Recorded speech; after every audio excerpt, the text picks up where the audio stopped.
This is a tough one. I wrote a 3-page script last evening. Took me, I think, 2.5 hours. About my love and hate relationship with online publishing and working in the audio industry. And I've been thinking about a piece like this for months now. I've no idea why, but there is some stuff happened, and it kind of resulted in me not enjoying it as much as I did. And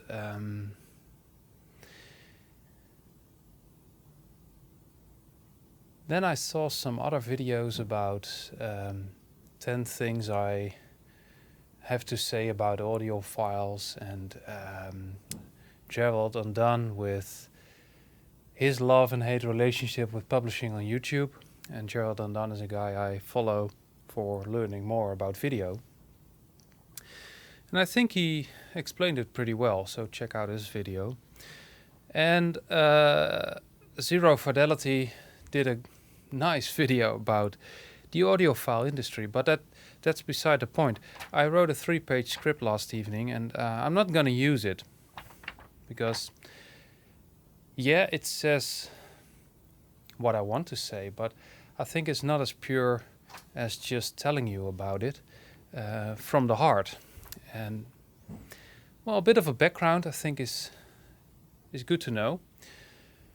10 years ago, I started working full-time on Alpha Audio, a platform I launched 20 years ago, I think, as a hobby project. And like many hobby projects, it grows, and when you work full-time on it, it grows pretty fast. Everything you put energy in grows, whether it's something positive or something negative. So if you put a lot of energy in your website, it will grow. And if you put a lot of energy in something negative, it also grows. So that's why I think, now I think about it, I should make this video, because when I said it, it's out of my system. But 10 years ago, I started Alpha Audio and working full-time on it, and it's fantastic. I mean, I have a great job, and I realized that, and I have a great team of authors that I really appreciate working for me. They become, well, they're friends of mine, I can say that. And it's great to work with friends. It's also sometimes very hard to work with friends, but generally it's a lot of fun to work with friends. And also at home, my wife supports me. She does a lot of stuff for me, and I think I don't say it enough, but I really appreciate that, of course. She gives me the freedom to do what I want and love, and not every marriage will do that. So that's great. But there's also a dark side in working online, and mostly it's that online never ever stops. It just goes on and on, especially if you do stuff in English, because of the time zones and the emails you get at night, in the evening, and it results in typing scripts on the couch in your free time. And I know my wife, she will let me, that's not the problem, but the problem is it drains you mentally in a bad way, because I get up at around 7, we have breakfast, you get your kid to school, you work. Well, I mean, I'm here at 8:15 or 8:30. You work until 5-ish, then you go home, you make dinner, you eat your dinner, you're on the couch, and you start typing until 9:30, 10 in the evening. You get a shower, you're in bed, and in the end of the day, you didn't have any free time. Also because a lot of freelance authors will do their work as a hobby in their free time, and that's also my free time. But you get all the questions and the emails and the phone calls in your free time. So in the end, I don't have any free time until I switch off my phone, go on a holiday, stuff like that. Again, it's my choice. I choose this job, I choose to work online, but sometimes it's just hard. And that's just one part of the dark side of working online and working on a platform that you created to live from. You also have to work with financial parts, of course, like importers, distributors, and other advertisers that pay you to run bannering or create videos or do other stuff for their exposure, like the live reviews, which we'll get to later on. Half of it really understands how it works. I mean, they pay for bannering.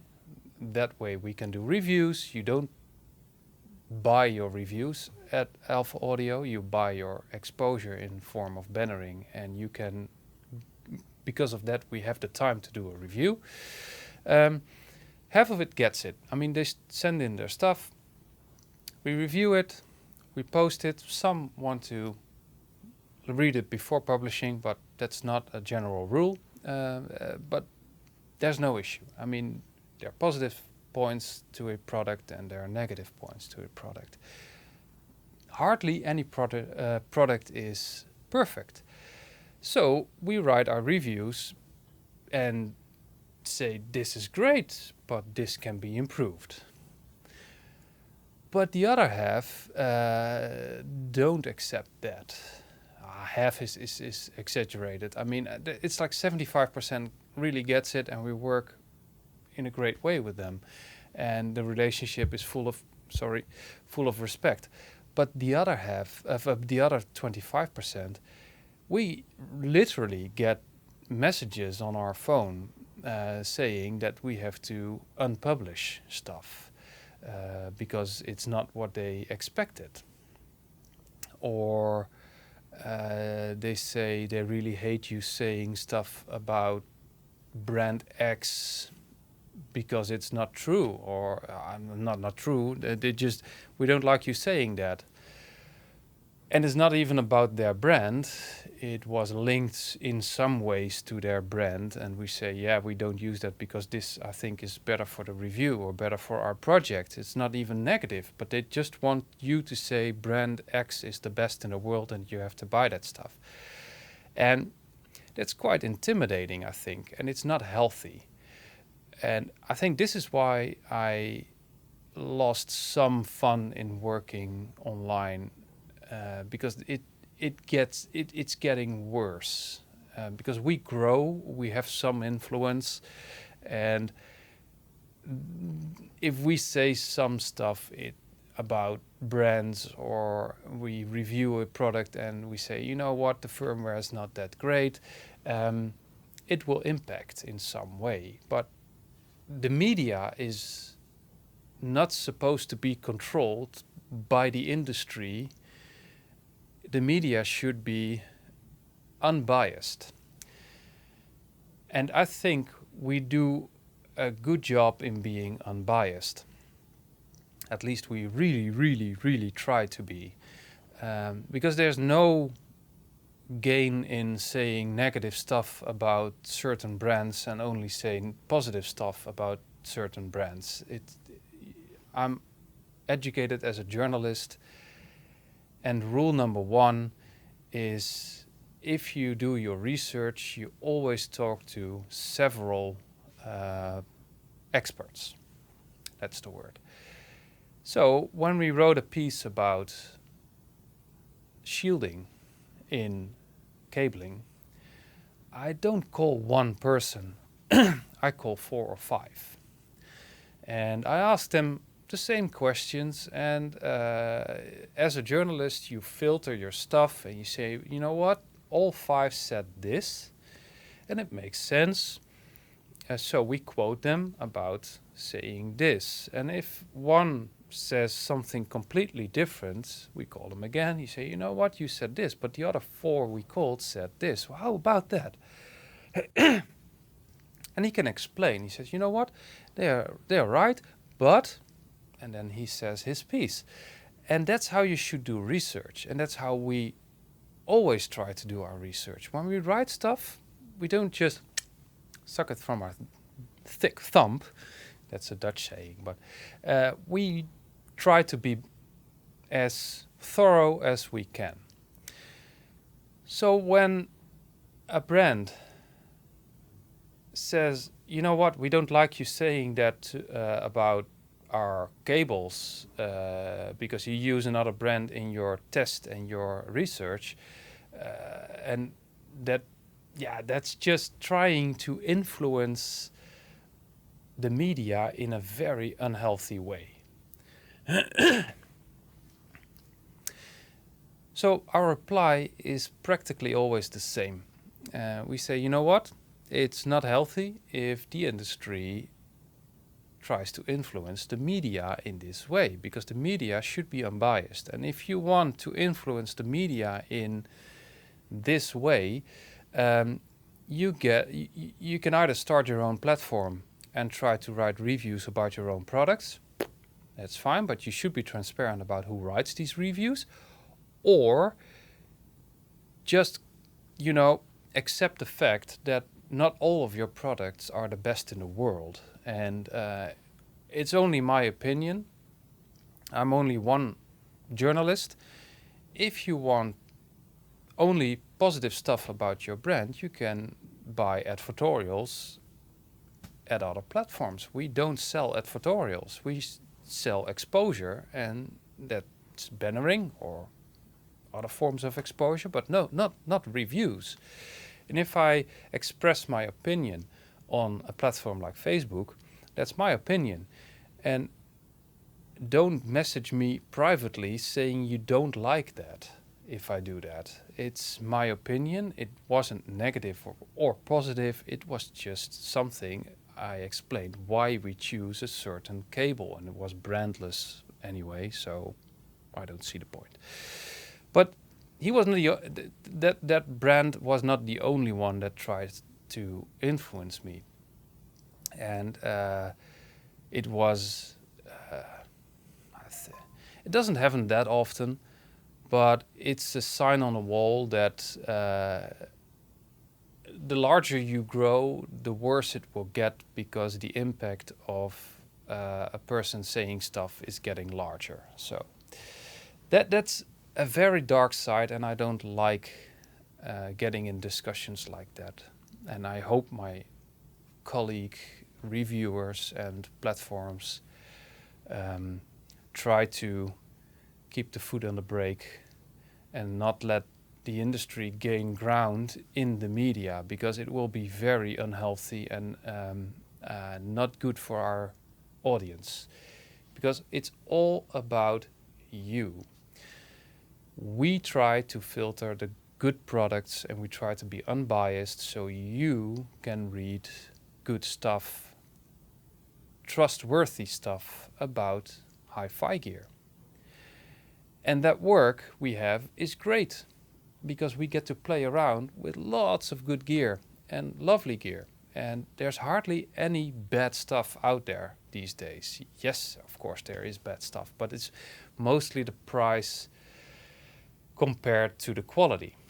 It's not that amplifiers burn out or speakers break or streamers don't work. We got past that point. There's just stuff that is overpriced, and we will tell you it's overpriced. But,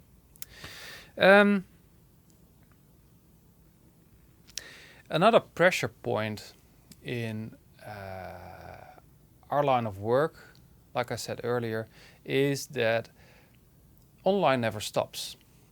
365 days, 24 hours, 7 days a week. And it can be a daunting task to get all the reviews out there. Because if you just calculate the time it takes to create a review, I think you will be quite shocked, actually. We need to, of course, get our gear. You make a phone call to an importer or a distributor. You say, you know what, I want to review one of your amplifiers, for example, or speakers. And he says, okay, great. Which one do you want? You know what, pick the new one, the blah, blah, blah. Okay, we'll send it to you. And we put it in the review list and we make a planning. And when it's in, you unbox it, put it on the table, or the hi-fi rack. You plug it in, you warm it up, you start listening to it, you make pictures, you write your stuff. That seems like a very easy task, and sometimes it is. Honestly, it takes 2 days in some cases, because it's already burned in. Thank you if you do that for us. It takes away a lot of burn-in time. The match is already good with our reference system. Great. It saves us the time to mix and match gear, which can be very time consuming in some ways. So if everything works out the way it should, we get our gear, you unpack it, you put it on the table or on the hi-fi rack, you plug it in, you warm it up a little bit. I mean, an amplifier takes 2 hours in some cases. Some need more. Preamps could need more, like a day or two. But that's an exception. And you listen to it. Personally, I need about 1 day of listening to get a good idea of what the system does. I got quicker. Previously, like I said, 10 years ago, it took a little bit longer. You have to learn how to filter some stuff. And the more you do it, the quicker you get. I mean, phase and accuracy and timing and all that stuff. Honestly, within the first hour, I already know whether a system is okay or not. Sometimes even in 10 minutes. I mean, my colleague Hans Beekhuizen, I think he can agree on the fact that if you're a really trained listener, within 2 or 3 tracks, you know what the system can do. And luckily, I know when I have an amplifier and a speaker and the match is not right. I know the match is not right. I know it can play better.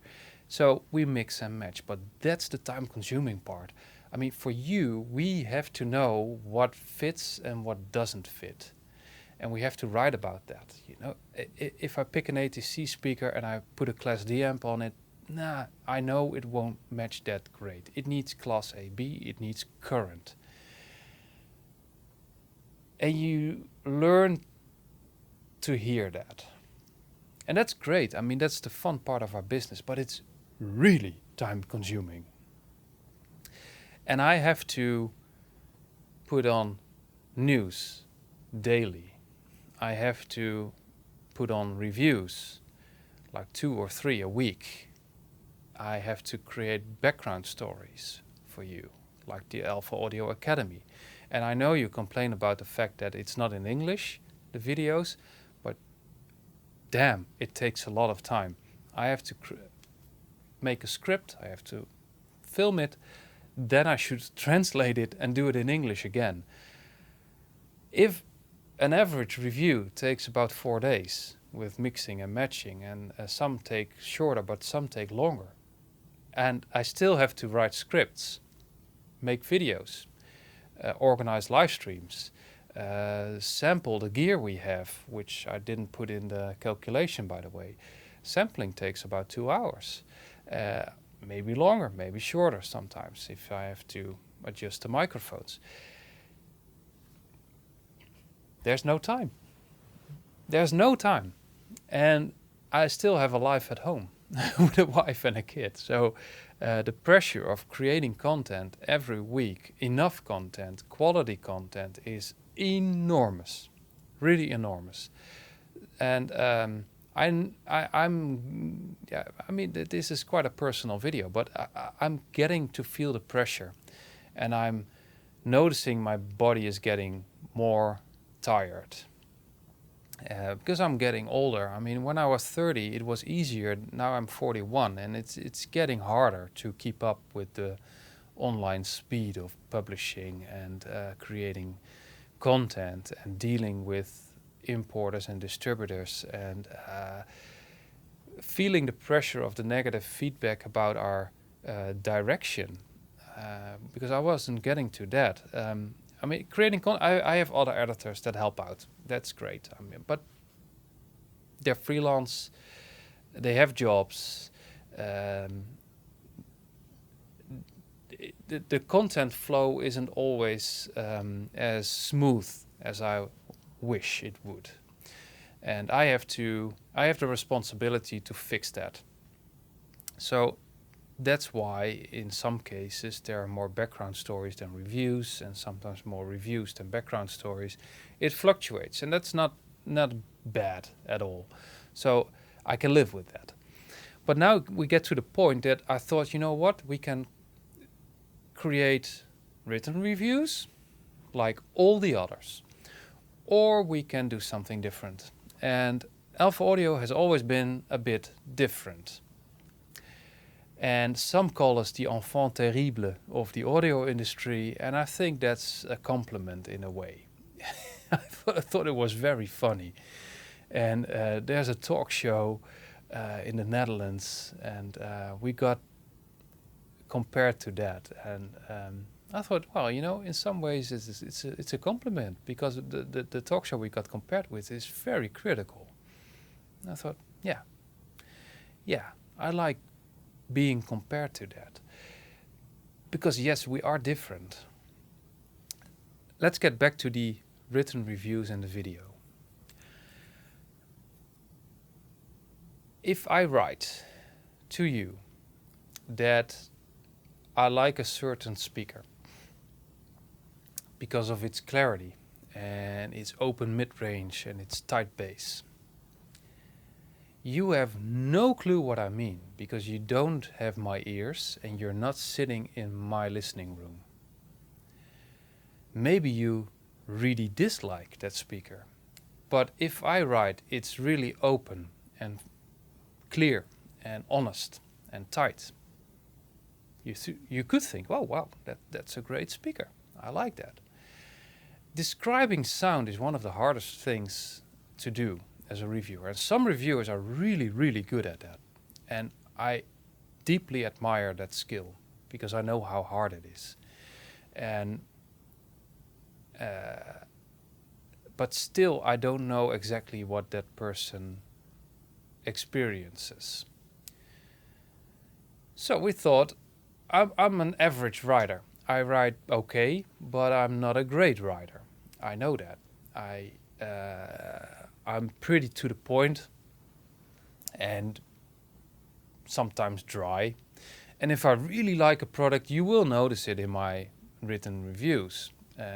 But, you know, I'm quite average if you look at the journalist landscape.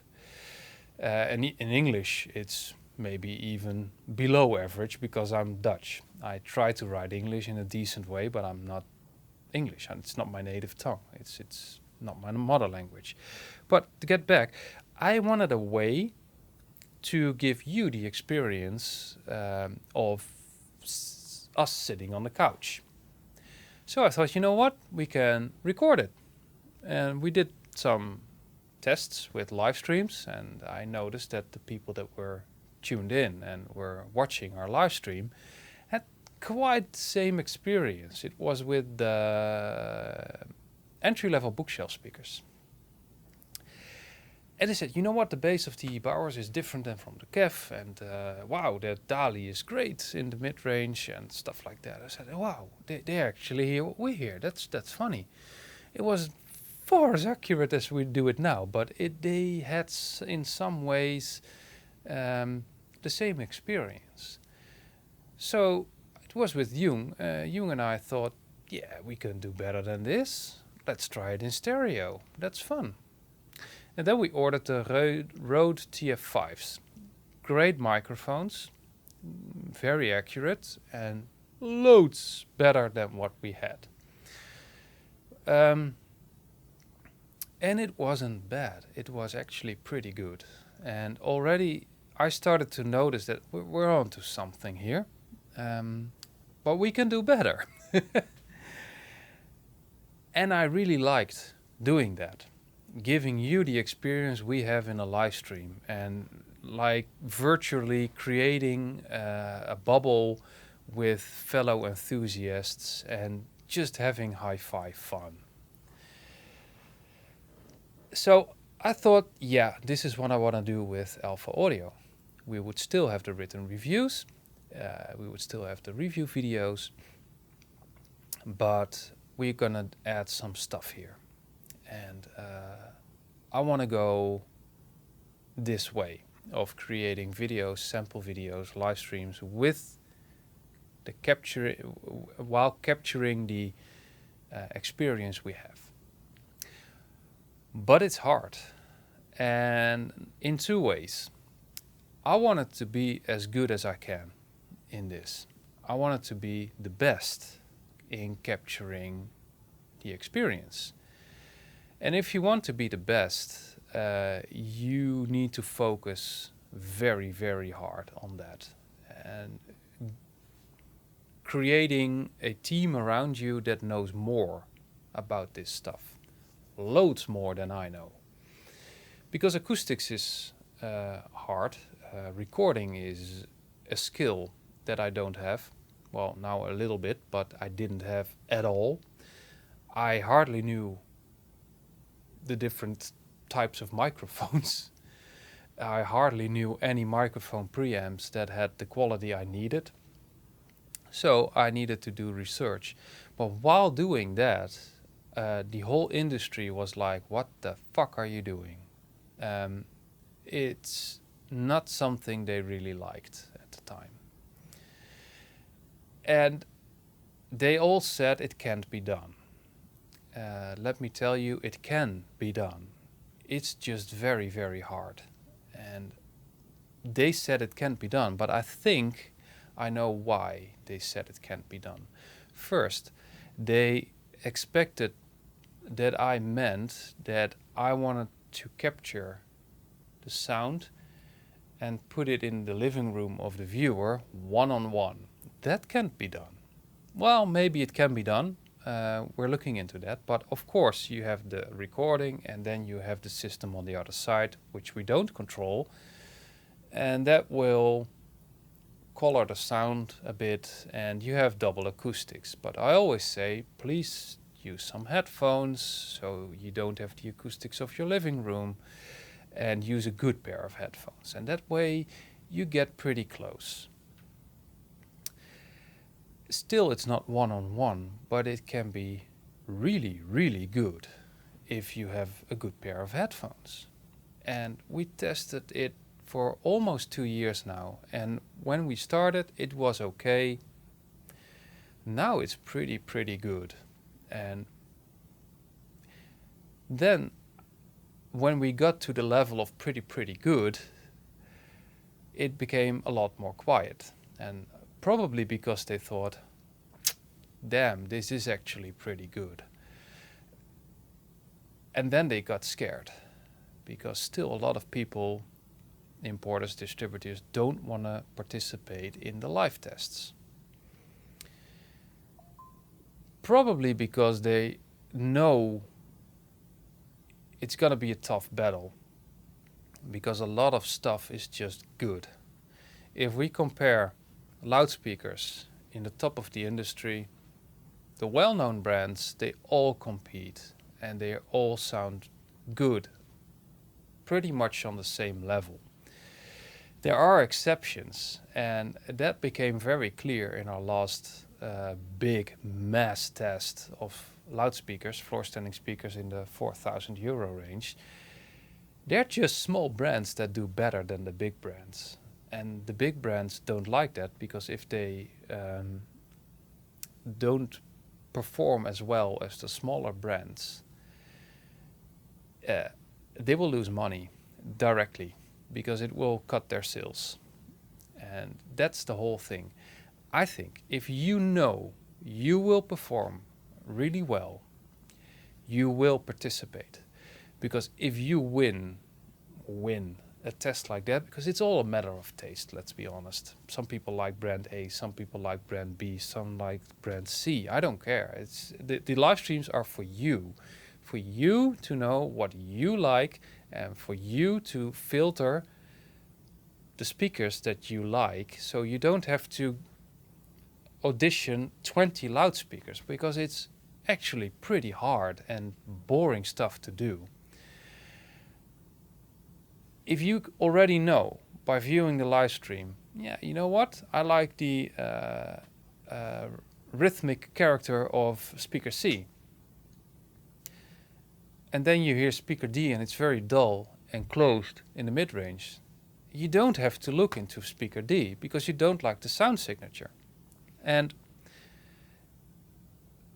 I think it's that's the main reason we do this. But brands are scared. And to get to back to the point of doing the research and becoming one of the leading platforms to do this, that's my goal. We're not there yet, but that's my goal. And you feel the industry pushing back because they don't want that transparency. They don't want live reviews and direct comparison to all the competitors for the whole world. I think you're just scared of participating in these tests because you know your product is not up to speed and not good enough to compete. And that's something completely different. So don't say it doesn't work, and don't say it's not good enough or it's not a working system. It's just, it does work, it's good enough, but you don't want the world to know that your product is actually not as good as your competitors. And yeah, it doesn't break my heart. I'm not that emotional in this sense, but I'm just flabbergasted by it. I mean, why not make the best product you can? Why not see it in a positive way, like, oh crap, we're not good enough. Let's make a better product for our consumers, because we want to be the best. And yeah, just flip it around, man. It's just see the reality. And by the way, in our mass test, lots of people thought Dryade was one of the best, the Model 2. It was very rhythmic and I really liked it. But actually, we got an email from a viewer that said, thank you for this test, I bought the Spendor A7. A great speaker. But it didn't win for our ears. But yeah, that's another dark side. If you want to be different and you want a different approach in reviewing gear, and you want to make it really, really transparent, and then you notice that the industry is actually just out there for making money. And of course we want to make money as well. And I have rooms to rent, and I have a house to pay, and I have a family to support. So yes, we want to make money as well. And that's logical. The world turns around money. But if you feel it like this, and it's hard. The industry is just, I think, too conservative in that way. Okay. But let's get back to keeping the balance. And that's something that I find really hard. And it's getting a long video, I'm sorry about that. Keeping the balance. That's one of the hardest things to do if you run an online platform. Like I said, it's 24/7, 365 days a year. And I am very, very passionate about Alpha Audio. I wanted to be one of the best platforms in the world. That's why we started in English 2 years ago, because I noticed that, yeah, you know, if you operate in the Benelux as a Dutch platform, it's okay. We're up there. We have some competition, of course. One of the biggest competitors is HiFi.nl. It's a good platform. They're very big, very competitive, and they do stuff in a different way, and they do it well. So I thought, you know what? Yes, we're competing, but we go in a different direction. That's all fine. But I want to try to do it in English, because YouTube is a big pillar in our ecosystem, and I want YouTube to grow. And in order for YouTube to grow, we have to go create English spoken videos. And it works. Thank you all for subscribing to this channel. And I love the support we get in our English spoken live streams. It's absolutely amazing. But it's not big enough yet. And like I said, I'm very passionate about Alpha Audio as a platform. I want it to grow. I want it to keep growing. But in order to keep it, to keep the growth, I have to invest a lot of time and money into it. And in order to do that, I either have to attract more editors that can perhaps create English spoken videos or English written reviews, and I need more money to make it bigger. And I have to think about keeping the fun in my work. And I love my work, but I notice that it's getting harder. And yeah, I have no clue where I'm going now with this.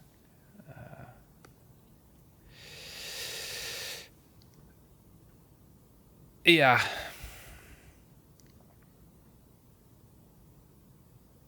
I think I have to focus on the nice stuff of my job. Like I said in the beginning, everything you put energy in will grow, and either negative or positive. And maybe if I focus on the nice, focus more on the nice stuff, because I do focus on the nice stuff of my job. Maybe focus more on the nice stuff and not give the negative side of the platform as much energy. Maybe that will work in the future. But yeah, you know, I just needed to create a video like this, because I think a lot of people don't know the time and energy we invest in a platform and in our videos. And maybe if I explain it like this, and it's really transparent and honest. And I don't know if it was a good choice to create this video anyway. I don't know. But now you know who's behind Alpha Audio and the choices we make and the shit we have to deal with sometimes. It's not all sunshine and we say roze geur en maneschijn in Dutch, but I don't know the English saying. It's not all fun. It's also hard business, and I like doing business. Actually, I didn't know I would like doing business. It's fun doing business even sometimes, but there are just people out there that are just plain rude and want to control you, and they want to steer you away from the direction you are going and you chose, because it's not in their vision. And I think our main priority should be you, and not creating content the industry likes. It should be honest content. Well, enough. I think the video is long enough. Now you know everything about Alpha Audio and about me and about the good and the negative stuff we have to deal with. And I hope I don't have to create another video like this, but thanks anyway for watching, and see you next time.